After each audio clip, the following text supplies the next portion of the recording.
প্রিয় শিক্ষার্থী বন্ধুরা, আশা করি আপনারা সবাই অনেক ভালো আছেন। তো আমাকে আপনারা অনেকেই প্রশ্ন করছেন, বিশেষ করে আপনাদের ল্যাপটপ এবং ডেস্কটপ মাদারবোর্ডে যেগুলো ওল্ড মডেল আছে, তো যেগুলোতে বিশেষ করে গ্রাফিক্স চিপ আছে বা বিজিএ চিপ আমরা যেটাকে বলে থাকি, তো এই বিজিএ চিপে প্রবলেম আছে। তো এই চিপ আপনারা রিপেয়ার করতে পারেন না। তো আজকে আমি আপনাদেরকে দেখাবো আপনারা কিভাবে ল্যাপটপ এবং ডেস্কটপ মাদারবোর্ডের যেগুলোতে বিশেষ করে গ্রাফিক্স চিপ করে, তো এইগুলো আপনারা কিভাবে অতি সহজে কিছু কৌশলের মাধ্যমে আপনারা কিভাবে রিপেয়ার করবেন, তো এর বিস্তারিত কিছু টিপস দেখাবো, পাশাপাশি এর ট্রাবল শুটিং দিব, যাতে আপনারা বিশেষ করে যারা ল্যাপটপ এবং ডেস্কটপের কাজ আপনারা নতুন শিখতেছেন তারা অনেক কিছু জানতে পারবেন এবং বুঝতে পারবেন। তো বন্ধুরা, আমি আশা করি আমার এই আজকের এই ভিডিওটি আপনারা শুরু থেকে একবারে শেষ পর্যন্ত মনোযোগ দিয়ে দেখবেন, তাহলে বিশেষ করে যারা গ্রাফিক্স চিপ সম্পর্কে আপনাদের বিভিন্ন সমস্যা আছে আপনারা অনেক কিছু জানতে পারবেন এবং বুঝতে পারবেন। তাহলে বন্ধুরা, আমাদের যে আজকের ভিডিওটি আছে, এখন আমরা ভিডিওটি শুরু করব।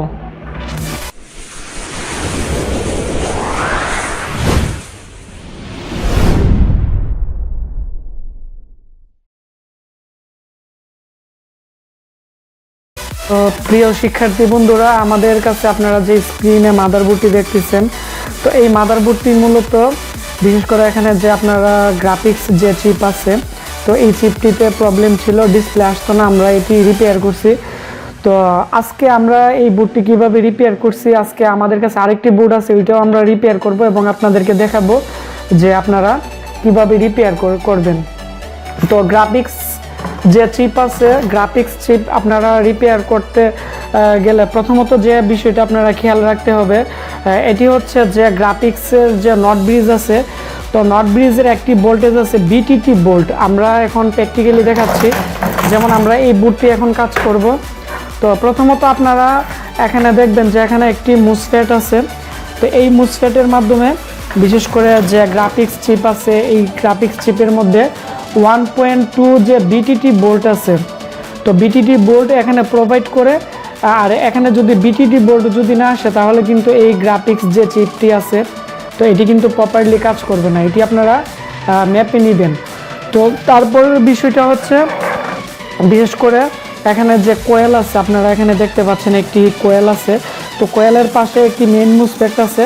তো আপনারা এখানে আমাদের যে ডায়াগ্রাম আছে এখানেও দেখেন যে এখানে মেন যে মুসফেট আছে, তো এই মেন মুসফেটের এখানে সোর্স দিয়ে তারপরে কোয়েলের মধ্যে অলরেডি 1.2 ভোল্টেজ যে চিপ ভোল্টেজ আছে, তো চিপ ভোল্টেজ এখানে প্রোভাইড করা হয়েছে। এখানে যদি বন্ধুরা বিশেষ করে যদি চিপ বোর্ড যদি গ্রাফিক্সে যদি না আসে, তাহলে কিন্তু এটি অন হবে না। আর এটি যখন অন হবে না, তখন এর যে প্রত্যেকটা বল আছে ভিতরে, প্রত্যেকটা লাইন আছে, এগুলো কিন্তু প্রপারলি কাজ করবে না। তো ওই ক্ষেত্রে আপনারা প্রথমত যে মেইন মুসফেট আছে, তো এটি আপনারা খুলে ভালোভাবে ম্যাপে নেবেন যে ভালো আছে কিনা। তারপর হচ্ছে এখানে যে আইসিটি আছে, আইসিটি বিশেষ করে এখানে যে বিশেষ করে মেইন মুসপেক্ট এবং সাপোর্টিং যে মুসপেক্ট আছে, দুইটাকে যে গ্যাটের মধ্যে ট্রিগার করে বা দুইটা মুসপেক্টে অন করার জন্য সাহায্য করে এই আইসিটি। এই আইসিটিতে প্রবলেম হলেও কিন্তু এই দুইটি মুসপেক্ট অন হবে না। আর এটি যখন অন হবে না, তখন কিন্তু বিশেষ করে 1.2 ভোল্ট কিন্তু বিশেষ করে যে গ্রাফিক্স যে চিপ আছে এর ভিতরে আসবে না, আর তখন কিন্তু প্রপারলি কাজ করবে না। তো এই সেকশনটি আপনারা খুবই ভালোভাবে আপনারা খেয়াল রাখতে হবে, তা না হলে কিন্তু আপনারা রিপেয়ার করতে পারবেন না। তো তারপর হচ্ছে আমরা এখন প্র্যাকটিক্যালি দেখাবো, বিশেষ করে এখানে যদি 1.2 ভোল্টেজ আসে, তাহলে আপনারা বুঝতে পারবেন যে এখানের মুসফেটগুলো ভালো আছে। তারপর হচ্ছে আপনারা এখানে যে মুসফেট আছে এটাও আপনারা প্রাথমিক পর্যায়ে চেক করে নেবেন। আর বিশেষ করে নট ডিসপ্লের ক্ষেত্রে কিন্তু আমরা অনেকেই মনে করি যে গ্রাফিক্স চিপ সমস্যা হয়েছে, কিন্তু আপনারা গ্রাফিক্স চিপ চেক করার আগে আপনারা এই বিষয়গুলো চেক করবেন। তারপর হচ্ছে র্যাম চেক করবেন। তারপর এখানে একটি চিপ আছে ক্লক জেনারেটর চিপ, তো এখানে যদি ক্লক জেনারেটর চিপ থেকে যদি বিশেষ করে গ্রাফিক চিপ আছে, তারপর সাউন্ড চিপ আছে, এসআইও আছে, তো এখানে সাউথ ব্রিজ আছে, এগুলোতে যদি ক্লক সিগন্যাল যদি না যায়, তাহলেই কিন্তু মাদারবোর্ড ডিসপ্লে আসবে না।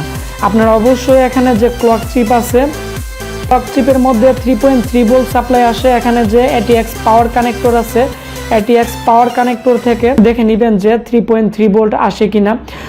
তারপরে এদিক দিয়ে 1.5, তারপর হচ্ছে 1.2 এরকম একটি ক্লক সিগন্যাল আছে। তো এই সিগন্যালগুলো এই আইসিগুলোতে প্রোভাইড করে। তো অবশ্যই আপনারা ডিসপ্লে যদি প্রবলেম থাকে আপনারা ক্লক সিগন্যাল, তারপরে ক্লক আইসি আপনারা ভালো করে টেস্টিং করে নেবেন। তারপরে আপনারা যে পরবর্তী স্টেপ আছে এগুলো আপনারা ভালো করে টেস্টিং করে নেবেন। তো গ্রাফিক চিপের ক্ষেত্রে বিশেষ করে আপনারা যে জিনিসটি আপনারা খেয়াল করবেন, এটি হচ্ছে একটি গ্রাফিক্সের যে স্লট আছে, তো এই স্লটটিও বিশেষ করে এই গ্রাফিক চিপের সাথে সম্পর্ক। তো এই যে স্লট আছে এটি অনেক সময় ময়লা পড়ে, অনেক সময় ভিতর দিক দিয়ে পিন শর্ট হয়ে যায়, অথবা এর আশেপাশে অনেকগুলো বিশেষ করে ছোট ছোট রেজিস্ট্যান্স, তারপর হচ্ছে সিরামিক ক্যাপাসিটর, তো এগুলো অনেক সময় শর্ট হয়ে যায়, যার কারণে গ্রাফিক্স চিপ প্রপারলি কাজ করে না। তো আপনারা এগুলো ভালোভাবে টেস্টিং করে নেবেন। আর যদি এদিকে কোনো ধরনের কার্বন থাকে তো এই কার্বনগুলো আপনারা বিশেষ করে থিনার পেট্রোল দিয়ে ক্লিন করে নেবেন। তারপরে আপনারা দেখে নেবেন যে ডিসপ্লে আসে কিনা। তো তারপরে যে কাজটি করবেন এটি হচ্ছে এই প্রাথমিক কাজগুলো করার পর আপনারা বিশেষ করে এই চিপটিতে যদি আপনার প্রবলেম থাকে তো এর নিচে অনেকগুলো বল থাকে 1.2, তারপর 2.5, 2.0, এক একটা চিপ অনুযায়ী এক এক ধরনের বল থাকে। তো এগুলো অনেক দিন চলার কারণে বা অনেকক্ষণ চলার কারণে হয়তো কোনো এক সময় এর ভিতরে যে বলগুলো আছে এগুলো শর্ট হয়ে যায়।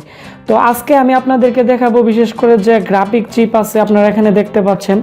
তো এই গ্রাফিক চিপ যদি প্রবলেম হয় বা বলগুলো যদি শর্ট হয়, তো আমরা বিশেষ করে আমাদের এই চ্যানেলে একটি ভিডিও দিছিলাম যে কিভাবে রিপেয়ার করে হটগান দিয়ে। তো আজকে আমি আপনাদেরকে এমন একটি কৌশল দেখাবো, এটি হচ্ছে হটগান থেকে অনেকটাই আপডেট এবং খুবই ভালো কাজ করে, সেজন্যই আজকে আমার এই ভিডিওটি স্পেশাল করে বানানো।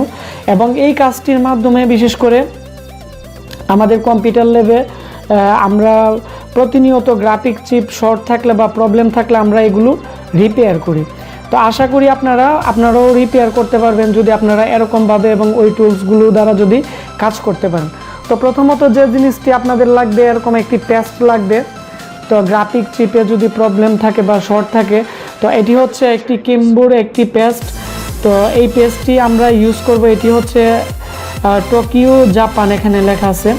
তো এই পেস্টটি দ্বারা আমরা বিশেষ করে আজকে যে আমাদের যে নট ব্রিজ আছে এটি আমরা রিপেয়ার করব। তো আমরা প্রথমত যে কাজটি করব, আমাদের কাছে বর্তমানে যে মাদারবোর্ডটি আছে এর মধ্যে আমরা বিশেষ করে আমরা খুবই সূক্ষ্মভাবে আর অবশ্যই আপনারা ক্লিন করে নেবেন। তো চিপে যদি কোনো ধরনের ময়লা থাকে অবশ্যই আপনারা ক্লিন করে নেবেন, আর ক্লিন না করলে অনেক সময় প্রবলেম হতে পারে। এখন আমরা পেস্ট বের করব আমাদের যে কিম্বু যে ট্যাব এখান থেকে। তো পেস্ট বের করার পর আপনারা প্রথমত সাইডে দিয়ে হালকাভাবে লাগিয়ে নেবেন। তো বেশি লাগানো যাবে না, এটি খুবই আমরা আরও বের করে নিচ্ছি। তারপর হচ্ছে আমরা এই সাইডেও আমরা দিয়ে দিব এবং এমনভাবে দিতে হবে এর যে 4টি প্রান্ত আছে প্রত্যেকটা প্রান্তর মধ্যে যাতে ভালোভাবে এই পেস্টটি লাগে আপনারা অবশ্যই ভালোভাবে লাগিয়ে নেবেন। যেমন আমরা সূক্ষ্মভাবে বিশেষ করে যে পেস্টটি আছে আমরা এটি লাগিয়ে নিচ্ছি।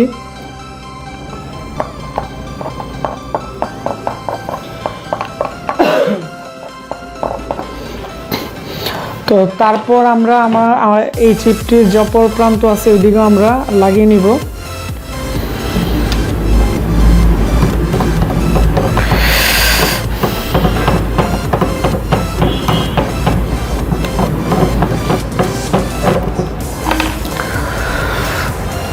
তো বন্ধুরা পেস্ট ভালোভাবে লাগানোর পর আপনারা বিশেষ করে যে কাজটি করতে হবে, আপনারা হটগান দিয়ে হিট দিতে পারবেন না। আমি আপনাদেরকে এখন একটি মেশিন সম্পর্কে আপনাদেরকে আইডিয়া দিব।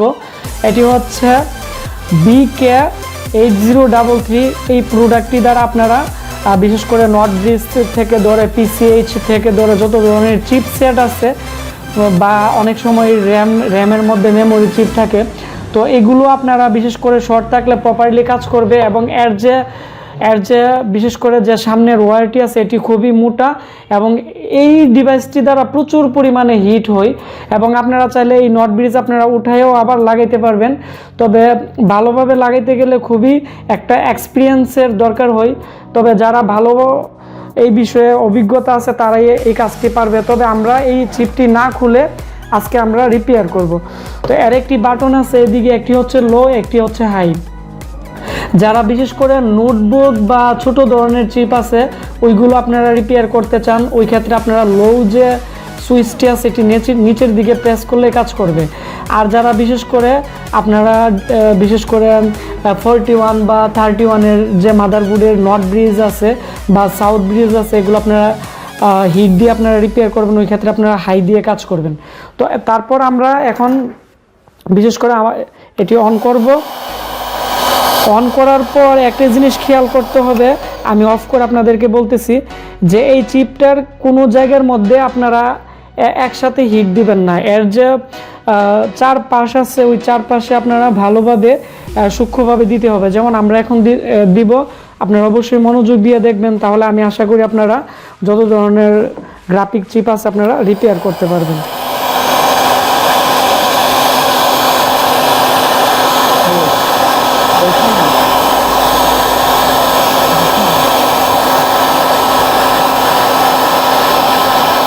তো আমরা বিশেষ করে বন্ধুরা এটি হিট দিতেছি, আপনারা ভালো করে খেয়াল করেন, এর ভিতর থেকে পানির মতো অনেক লিকুইড বের হচ্ছে। তো অবশ্যই আপনারা 1 থেকে 1.5 মিনিট আপনারা দিবেন, তাও তারপর বন্ধুরা যখন এটি সম্পূর্ণভাবে হিট হয়ে যাবে, আপনারা এখানে দেখেন যে একটু ধোঁয়া বের হচ্ছে, তখন আপনারা যে এখানে যে বিশেষ করে আরেকটি বাটন আছে লো, তো আমরা লো হিট দিব। তো এখন লো হিট দিলেই আমাদের যে কমপ্লিট কাজটা সেটি হয়ে যাবে। তো আমরা এখন লো হিট দিয়ে দিলাম। তারপর হচ্ছে আমরা আবার পুনরায় এর যে চার পাশ আছে চারপাশে আমরা ভালোভাবে হিট দিব, তাহলে অবশ্যই আমাদের যে চিপটি আছে এটি প্রপারলি কাজ করবে।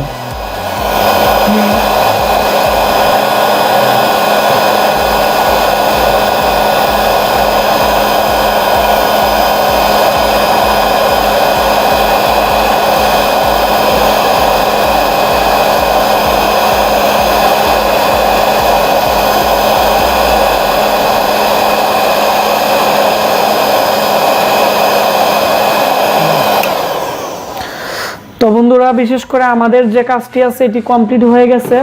তো আপনারা এভাবে যদি আপনারা করতে পারেন তাহলে আমি 100% নিশ্চয়তা দিতে পারবো যে গ্রাফিক চিপগুলো ভালো আছে, কিন্তু এর ভিতরে যে বলগুলো আছে এগুলো ডাই সোল্ডারিং, বা অনেক সময় অনেকে আমাকে প্রশ্ন করছেন যে আপনাদের কম্পিউটার ডিসপ্লে আসে রানিং অবস্থায় অফ হয়ে যায়, ডিসপ্লে চলে যায়, বা অনেক সময় সব কিছু ঠিক আছে প্রসেসরও হিট হচ্ছে, এভরিথিং ওকে আছে, তারপর ডিসপ্লে আসতেছে না, চিপ ভোল্টেজও ঠিক আছে। আপনারা যদি এইভাবে আজকে আমরা যেভাবে দেখাইছি যদি করতে পারেন, আমি 100% নিশ্চয়তা দিতে পারবো আপনারা সকল ধরনের যে নট ব্রিজ আছে বা গ্রাফিক চিপস আছে তো এইগুলো আপনারা রিপেয়ার করতে পারবেন। তো এইভাবে করার পর আপনারা অবশ্যই বিশেষ করে যে পেট্রোল বা থিনার দিয়ে সাইডগুলো আপনারা ক্লিন করে নেবেন। ক্লিন করে আপনারা প্রপারলি এখানে একটি পেস্ট লাগিয়ে আপনারা হিটসিনটি লাগিয়ে দিবেন, তাহলে আশা করি কাজ করবে।